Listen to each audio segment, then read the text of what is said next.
Hello friends, welcome back to my channel. Friends, जब भी मैं इंस्टाग्राम ओपन करता हूँ एक कॉमन क्वेश्चन जो है वो हमेशा रहता है, वो स्वीडन में सेविंग्स के रिलेटेड। तो बहुत सारे लोग जिनका स्वीडन में जॉब ऑफर हुआ है, तो उनका ये क्वेश्चन होता है कि सो एंड सो सैलरी है, उसमें कितना मंथली सेव हो पाएगा अगर 2-3 लोगों का फैमिली है।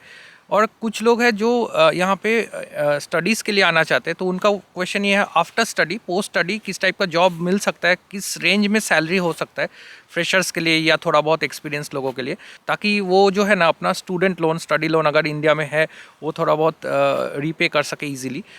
तो इस टाइप का क्वेश्चन है based on savings, finance and बहुत ज़्यादा आने लगा है। तो मैं सोचा मैं एक वीडियो बना दूँ ताकि मुझे बार बार रिप्लाई ना करना पड़े हर एक लोगों को। मैं सीधा वीडियो का जो लिंक है ना वो दे दूँगा।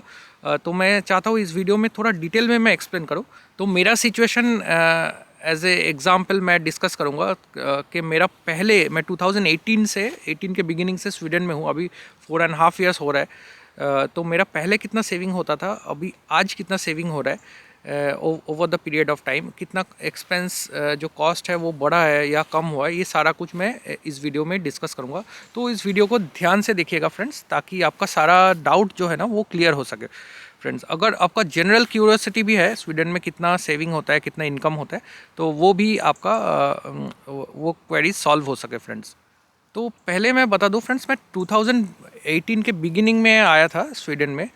तो इनिशियली मेरा कंपनी जो है ना एक कंसल्टेंट को हायर किया था, जो मेरा घर होम सर्च में मुझे हेल्प किया था। तो इनिशियल जो घर मिला था मुझे वो 12,500 स्वीडिश क्रोना का मिला था। मतलब उतना रेंट था, मंथली रेंट। तो आप समझ सकते हैं। तो यूजुअली जो इंडियंस का सैलरी होता है अप्रॉक्सीमेटली, जब ये टेक इंडस्ट्री में, डिज़ाइन एंड डेवलपमेंट में, तो वो अप्रॉक्सीमेटली 40,000 से लेके 50,000 स्वीडिश क्रोना के बीच में होता है ग्रॉस सैलरी। तो 32 से 35,000 के बीच में इन हैंड आता है, 30 से 35 पकड़ लीजिए अप्रॉक्सीमेटली। तो मेरा भी इसी रेंज में सैलरी था उस समय 2018 में। बाद में थोड़ा बहुत इंक्रीमेंट होके थोड़ा बहुत इंक्रीज़ हुआ है आज के डेट में। तो आप समझ सकते हैं। तो उतना सैलरी में मेन जो खर्च एक्सपेंस था वो था घर का rent. Apart from that grocery और या ट्रैवलिंग एक्सपेंस ये ज़्यादा नहीं होता है फ्रेंड्स, इधर बहुत ज़्यादा नहीं होता। जो रेंट है वो सबसे ज़्यादा होता था। तो सब ले दे के मैं 2018 में approximately 14 to 15,000 Swedish krona save कर पाता था अप्रॉक्सीमेटली। किसी मंथ में थोड़ा कम, किसी मंथ में ज़्यादा। तो अप्रॉक्सीमेटली 1,10,000 1,20,000 इंडियन करेंसी में मैं बोलूँ, इतना सेव हो जाता था उस समय। फिर कुछ महीने के बाद है ना मैं मेरा घर चेंज किया, जहाँ पे मैं 12,500 रेंट दे रहा था, उसके बाद मैं 9,000 रेंट पे करने लगा। तो आप देख सकते हैं यहाँ पे थोड़ा 2-3 हज़ार का और सेविंग हो गया। तो उस समय आते आते मैं अप्रॉक्सीमेटली 16-17 हज़ार स्वीडिश क्राउन, 16 to 17,000 मैं सेव करने लगा था। बाद में जब मैं 9,000 के घर में मूव हो गया, फिर उसके कुछ महीने के बाद, ऑलमोस्ट साल भर के बाद, मैं फिर से घर चेंज किया, जो मेरा थर्ड घर था। और उसका रेंट अप्रॉक्सीमेटली 8,500 था, थोड़ा सा और कम। तो in on an average like उस पीरियड में मेरा 16-17 हज़ार, जब रेंट कम हो चुका था, इतना सेविंग हो जाता था। थोड़े दिन के बाद हमने डिसाइड किया, अभी जिस घर में हम लोग हैं तो वो घर खरीदने का डिसीजन लिया। वो एक रो हाउस है। तो उस समय नया बिल्ड हो रहा था, तो हमने देखा और अच्छा लगा, और लगा थोड़ा बहुत हम यहाँ पे घर खरीद लेते ताकि बड़ा जगह मिले हमको। बाद में मेरा बेबी भी होने वाला था। तो ये सब सोच के हमने ये घर खरीदा। तो इसके पहले जितना भी हमने सेविंग किया, ऑलमोस्ट 400,000 स्वीडिश क्राउन्स, मतलब 4 लाख स्वीडिश क्राउन्स इस घर के डाउन पेमेंट में लग गया इनिशियली। तो जितना भी ये मान लीजिए कुछ सालों में, 2-3 साल में सेव किया था, वो पूरा पैसा इस घर में डाल दिया। तो आप समझ सकते हैं। तो अभी मेरा घर के पीछे मंथली जो कॉस्ट है ना वो थोड़ा इंक्रीज हो गया। वो 12 to 13,000 स्वीडिश क्रोना है मंथली कॉस्ट। तो इलेक्ट्रिसिटी बिल भी है थोड़ा ज़्यादा आता है, क्योंकि इतना बड़ा घर को हीट करने का जो कॉस्ट है ना वो थोड़ा बढ़ गया है। और बाद में मैंने गाड़ी भी ले लिया अभी। मेरा सेकेंड हैंड गाड़ी था, वो आपको पता ही होगा, आप अगर मेरे पुराने वीडियोस अब देखे हैं तो वो सेल करके मैंने प्राइवेट लीज पे गाड़ी ले लिया। तो उसका भी जो मंथली उसका कॉस्ट आता है, मंथली ईएमआई जैसा ही देना पड़ता है। तो ये सब मिला मिला के थोड़ा बहुत एक्सपेंस ज़्यादा हो गया। अभी हम लोग 2 जन भी नहीं है, 3 जन है। तो अभी आज के डेट में मैं बताऊँ, अभी सेविंग बहुत ज़्यादा नहीं होता है। 8-9,000 स्वीडिश क्रोना होता है मंथली, मतलब 60-70,000 रुपीज़ पकड़ लीजिए, इतना सेविंग होता है। So apart from all this, एक चीज़ हम भूल जाते हैं कि स्वीडन में है ना पेंशन फंड भी होता है। तो 2 टाइप का पेंशन फंड होता है। एक तो ऑक्यूपेशनल पेंशन जो कंपनी भरती रहती है, और ये जो ग्रॉस सैलरी के बाहर होता है यूजुअली। मैंने जो ग्रॉस सैलरी वीडियो के बिगिनिंग में डिस्कस किया, उसके अपार्ट फ्रॉम दैट, मतलब उसके ऊपर ये पैसा होता है जो company as a occupational pension डालती है पेंशन फंड में। और दूसरा एक है, अब जैसे टैक्स भरते जाते गवर्नमेंट भी एक पैसा देती है पेंशन फंड में। तो ये दोनों जो पैसा है ना, क्यूमुलेटिवली लाइक टुगेदर, आप एक वेबसाइट है minpension.ac, उस पर आप एक साथ करके देख सकते हैं। 1 साल से 1.5 साल लेता है ये अपडेट होने में। तो इनिशियल पहला साल आपको नहीं दिखेगा इसमें वो पैसा, लेकिन सेकेंड ईयर से आपको दिखने लगेगा। तो ये भी अच्छा खासा पैसा है मेरे हिसाब से। ओवरऑल 4 से 5 हज़ार स्वीडिश क्रोना पर मंथ जमा हो जाता है, ये दोनों मिला के अगर मैं एवरेज निकालूँ तो। उससे ज़्यादा भी होता होगा, मैं अप्रॉक्सीमेट बता रहा हूँ, बहुत ही बेसिक। तो ये पैसा हमारा सेविंग होते रहता है, और back of the mind, like लोग इस पर ध्यान नहीं देते, लेकिन ये सेविंग होते रहता है। तो ये भी आप ध्यान रखिए। तो ओवरऑल मैं देखा जाए तो मैंने खुद ने अपना जो एक्सपेंस है ना वो बढ़ा लिया, घर खरीद के या गाड़ी वगैरह खरीद के मैंने उतना ध्यान नहीं दिया। लेकिन अगर आपको ऐसा लगता है कि आप 2-3 साल इधर रहेंगे या 4-5 साल रहेंगे, उसमें ज़्यादा से ज़्यादा सेविंग होना चाहिए।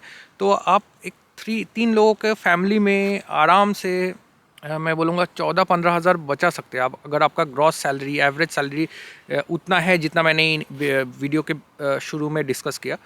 तो 14-15,000 आप सेव कर लेंगे। एक चीज़ मैंने जो मेंशन नहीं किया, हम लोग जब स्वीडन में आए उसके 6 महीने के बाद है ना, मेरे मिसेस को भी जॉब लग गया था। तो मेरे मिसेस का पैसा ऑलमोस्ट सेव होता था। थोड़ा बहुत वो अपना खुद का कॉस्मेटिक्स वगैरह ख़रीद लिया, वो सब ठीक है। लेकिन उसका पैसा हम लोग जो डेली एक्सपेंस है उसमें इंक्लूड नहीं करते थे। तो उसका जो सैलरी है वो भी बहुत ज़्यादा सेव हो रहा था उस समय, इसलिए हमें घर खरीदने में मदद मिला। तो आप ये भी ध्यान रखिए, अगर आप 2 जन काम कर रहे हैं तो उसमें भी बहुत अच्छा खासा सेविंग हो जाएगा फ्रेंड्स। तो ये था सारा हिसाब किताब। ओवरऑल अगर आप ठीक से मतलब सेविंग करना चाहे तो 1,20,000, 1,30,000, 1.5 लाख तक भी सेव कर सकते हैं, अगर ठीक से आप ध्यान देके थोड़ा बहुत सेविंग करते हैं। मेरा सिचुएशन थोड़ा अलग है, मैंने घर वगैरह ख़रीद लिया, इसलिए सेविंग्स अभी फ़िलहाल थोड़ा सा कम हो गया।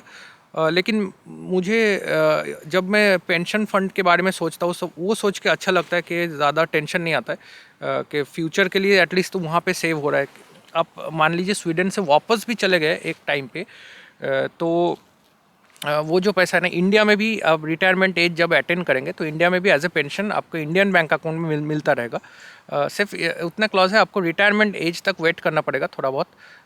तो अभी के इस रूल के हिसाब से उसके बाद आपका एज ए पेंशन चालू हो जाएगा। तो ये सोच के थोड़ा अच्छा लगने लगता है कि एटलीस्ट वहाँ पे सेविंग हो रहा है थोड़ा बहुत। लेकिन आज के डेट में मेरा 7,000, 8,000, कभी किसी मंथ में उससे भी कम सेव होता है। स्वीडिश क्रोना की बात करो, मतलब इंडियन करेंसी में 60-70 हज़ार, तो मान लीजिए 50,000 रुपीज़, इसका इक्विवेलेंट सेव होता है थोड़ा बहुत। तो आपको आइडिया मिल गया फ्रेंड्स। हाँ, मैं मानता हूँ किसी कंट्री के मतलब कंपैरिजन में ये कम अमाउंट है, लेकिन मैं बताना चाहूँगा फ्रेंड्स, यहाँ पे सोशल सिक्योरिटी बहुत ज़्यादा है। तो ये सब अगर फैसिलिटी सब कुछ इंक्लूड करेंगे तो आपको लगेगा कि बहुत ज़्यादा सेविंग हो रहा है। वो सब अगर इंक्लूड करते, जैसे मेरा जब भी बेबी हुआ था यहाँ पे, वो ऑलमोस्ट जो प्रेगनेंसी का कॉस्ट है वो ऑलमोस्ट फ्री में हुआ था, नेग्लिजिबल अमाउंट मुझे देना पड़ा। तो ये छोटा मोटा चीज़ है। तो आप खुद एनालाइज़ कीजिए, आपको अगर जॉब ऑफ़र मिल जाता है या आप स्टडी के लिए आते हैं तो आपको इतना सब कुछ सफिशिएंट है कि नहीं। क्योंकि मैं जो सैलरी रेंज बताया, जो भी नॉर्मल इंडियन से जो भी मेरे दोस्त हैं सभी को उसी के रेंज में है। किसी का थोड़ा बहुत ज़्यादा है, किसी का 50-55,000 ग्रॉस सैलरी है स्वीडिश क्रोना, या किसी का 60,000 है। लेकिन एवरेज में मैं बताऊँ तो 45 से लेके 55 के बीच में ही है सभी लोगों का। कुछ एक आध लोगों का 70,000 भी है जो अच्छे पोस्ट पे है, मैनेजरियल पोस्ट पे है। तो वो लोग और थोड़ा ज़्यादा सेव कर सके। लेकिन बता दूँ फ्रेंड्स, एक पॉइंट के बाद है ना, स्वीडन में टैक्स स्लैब और भी ज़्यादा चेंज हो जाता है, तो और भी बढ़ जाता है। तो बहुत ज़्यादा सैलरी हुआ तो 50% के अगर टैक्स ब्रैकेट में चले गए ना, तो और थोड़ा डिडक्शन ज़्यादा हो जाएगा। लेकिन उन लोगों का पेंशन भी मेरे हिसाब से पेंशन भी ज़्यादा जमा होता होगा जो लोग ज़्यादा टैक्स भरते हैं फ्रेंड्स।